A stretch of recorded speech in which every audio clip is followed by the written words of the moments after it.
I joined PDP because I want to show my support to the President.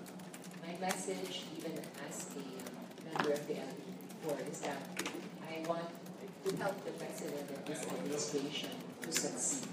Because the success of the President and this administration is the success of the entire nation. And the failure of this President and this administration is the failure of the entire nation. And our country cannot afford to fail. Kawawa po ang ating mahihirap na kabayan. And for me, I view this as an opportunity to show, aside from support, unity. Gusto ko sana magkaisa-isa po ang lahat ng mga lingkod bayan para sa atin. Ma'am, was local politics a factor in your moving to PDP Laban?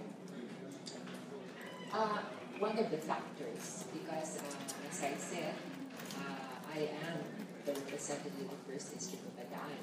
Aside from my vision for the entire country, which I share with the President, because I also share his vision, he has very good intentions. I also look after the welfare of my district. Okay. Pero ma'am, nagpaalam naman kayo na maayos dun sa... Of course. Siyempre, minahal ko rin sila. Patuloy kong mamahalin katulad ng pagmamahal ko sa lahat ng aking mga colleague dito sa lower house. Ma'am, your reaction po with your party mates, former party mates Kit Belmonte and Miro Kimbo saying that they wish you luck pero nasaktan daw po sila because they treated actually yung mga lumipat as family. Siyempre, goodbyes are always sad. Oo. Hindi ko naman na alam na magsasaktan sila. Ako rin naman, siyempre, may konting malungkutan.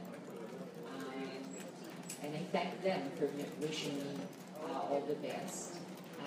Patuloy naman kami magtatrabaho para sa ikabubuti ng ating bansa. Magkakaisa po ang lahat ng mga partido sa pamumuno po ng aming House Leader, si Pantaleon Alvarez, upang ipagtanggol ang interes ng ating bayan. Kung Winnie, bakit ka lumipat na? Ikaw yung pinaka-senior among the we would like to be part of this historic journey in transforming our country, the Philippines, into a great one. And we are all bound now to realize it. And the little way that we could do to realize this noble objective is to support the legislative agenda of the President and Speaker Alvarez. So we have to sacrifice our party in able to achieve this noble purpose. Sir, nagpaalam po kayo, sir? It's a work in progress. What does that mean, sir? So hindi nila alam? I only made paalam to my wife So, sir, because she's the Speaker of the House. Yes, just the same, we want to support this administration. We want it to succeed. And with our consultations with our constituents, talagang overwhelming naman ang support sa administration na ito. And I would like to be their voice here in Congress and support the legislative agenda of our President and our Speaker. And I would like to thank Speaker Bebot. Thank you very much po sa inyo at sa buong PDP sa pag-welcome po sa atin dito.